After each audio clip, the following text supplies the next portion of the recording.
이어서 비트코인 관점을 이야기해 보겠습니다. 결론부터 말씀드리자면 지난 영상과 마찬가지로 단기 조정 이후 큰 상승을 예상하고 있습니다. 바로 그 근거를 볼게요.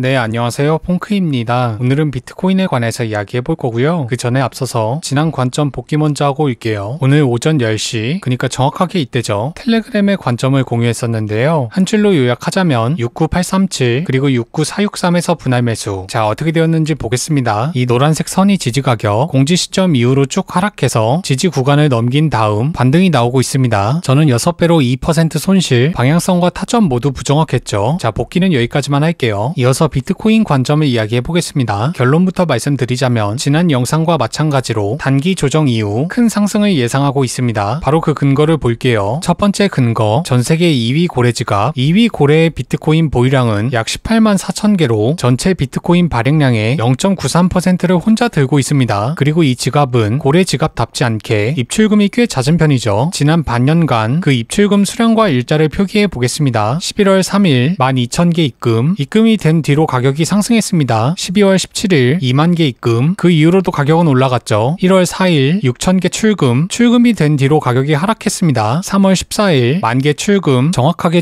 최고점이었습니다. 마지막으로 3월 26일 10,000개 출금, 그 이후로 횡보하고 있죠. 이 고래 지갑은 비트코인이 상승하기 전에 입금했고 반대로 하락하기 전에 출금했습니다. 그러니까 이 지갑에 비트코인이 들어오면 가격이 상승하고 비트코인이 나가면 가격이 하락한다는 거죠. 그리고 일주일 전 10,000개의 비트코인을 출금했으니 입금된 곳은 아마도 거래소일 가능성이 높습니다. 이는 매도 압력이 생겼다는 것을 의미하죠. 따라서 단기 조정을 예상해 볼 수 있습니다. 두 번째 근거 추세선, 지난 영상에서 말한 것처럼 첫 번째 추세선은 깨졌습니다. 세 번째 때 지지받고 네 번째 때 깨졌죠. 반면에 그 아래 추세선은 아직 닿지 않았습니다. 이전 영상에도 설명을 했지만 단기 추세선은 세 번째 내지는 네 번째에 깨지죠. 바로 백테스팅 해볼게요. 첫 번째 기점, 두 번째 기점, 세 번째 때 지지받고 네 번째 때 깨졌습니다. 첫 번째 기점, 두 번째 기점, 세 번째 때 지지받고 네 번째 때 깨졌습니다. 첫 번째 기점, 두 번째 기점, 세 번째 때 지지받고 네 번째 때 깨졌습니다. 첫 번째 기점, 두 번째 기점, 세 번째 때 뚫렸습니다. 첫 번째 기점, 두 번째 기점, 세 번째 때 깨졌습니다. 자, 백테스팅은 여기까지만 할게요. 보셨다시피 단기 추세선이 깨진 뒤 원래의 추세를 이어나가는 경향이 있었습니다. 만약 이번에도 그러하다면 추세선을 전부 깬 뒤 횡보 이후 큰 반등을 기대해 볼 수 있겠죠. 세 번째 근거, RSI 다이버전스, 4시간봉 RSI에서 과장된 다이버전스를 확인할 수 있습니다. 지표는 점점 식는데 반해 고점은 높이지 못하고 있죠. 이 세 번째 케이스에 해당하는 다이버전스라 볼 수 있습니다. 과장된 다이버전스는 보통 그 신뢰도가 낮은 것으로 알려져 있으나 최근 비트코인 차트에선 꽤 확률이 높은 전략 중 하나였습니다. 바로 백테스팅 해볼게요. 지표의 고점은 낮아지고 캔들의 고점은 그대로였습니다. 가격 조정, 지표의 고점은 낮아지고 캔들의 고점은 그대로였습니다. 가격 조정, 지표의 고점은 낮아지고 캔들의 고점은 그대로였습니다. 가격 조정. 자, 백테스팅은 여기까지만 하고 돌아가 볼게요. 보셨다시피 다이버전스 이후 가격 조정이 발생했습니다. 만약 이번에도 그러하다면 단기 조정을 예상해 볼 수 있겠죠. 네 번째 근거, CME 갭은 대체로 채워지는 경향이 있습니다. 바로 백테스팅 해볼게요. 갭이 생기고 채워졌습니다. 갭이 생기고 채워졌죠. 갭이 생기고 채워졌습니다. 갭이 생기고 해소됐죠. 갭이 생기고 해소, 갭이 생기고 해소, 갭이 생기고 해소, 갭이 생기고 해소. 자, 백테스팅은 여기까지만 할게요. 보셨다시피 갭 발생 이후 대체로 해소됐습니다. 그러니까 그 갭 구간을 다시 지나간 거죠. 모든 갭을 채운 건 아니지만 그 확률이 높았으니 이번에도 단기 조정을 염두에 둘 수 있습니다. 다섯 번째 근거, 프랙탈. 이미 잘 아시다시피 현재 차트는 지난 1월 차트와 상당히 유사합니다. 고점이 나오고 21선 하락 돌파, 고점이 나오고 21선 하락 돌파, RSI 30 이하를 찍고 반등, 마찬가지로 30 이하를 찍고 반등, 다시 21선 위로 올라갔습니다. 다시 21선 위로, 그리고 횡보, 현재도 횡보를 하고 있습니다. 두 달 전 프랙탈과 똑같이 갈 확률은 낮기 때문에 오히려 그 반대 방향, 즉 단기 조정을 예상해 볼 수 있습니다. 여섯 번째 근거, 파이어 차트와 CBD. 우선 파이어 차트를 보겠습니다. 큰 매도 볼륨에 비해 상대적으로 매수 볼륨은 얇습니다. 이어서 CBD, 대다수의 시장 참여자가 전부 다 내던지고 있죠. 지표가 바닥을 찍고 있습니다. 물론 해당 지표가 절대적인 건 아니지만 일단 매도 압력이 더 크다는 건 확인할 수 있었습니다. 일곱 번째 헤드앤숄더, 보이시는 것처럼 것처럼 넥라인이 뚫렸습니다. 일반적으로는 반등이 나온 뒤 크게 떨어지죠. 헤드앤숄더가 컵앤핸들처럼 확률 높은 건 아니지만 이를 지켜보고 있는 시장 참여자가 많기 때문에 충분히 실망 매물이 나올 가능성이 있습니다. 따라서 모든 근거를 종합해 봤을 때 단기 조정 이후 크게 상승할 것으로 예상하고 있습니다. 그럼 이어서 비트코인이 하락했을 때 매수 받아야 하는 가격을 알아볼게요. 가장 먼저 매물대 저항받고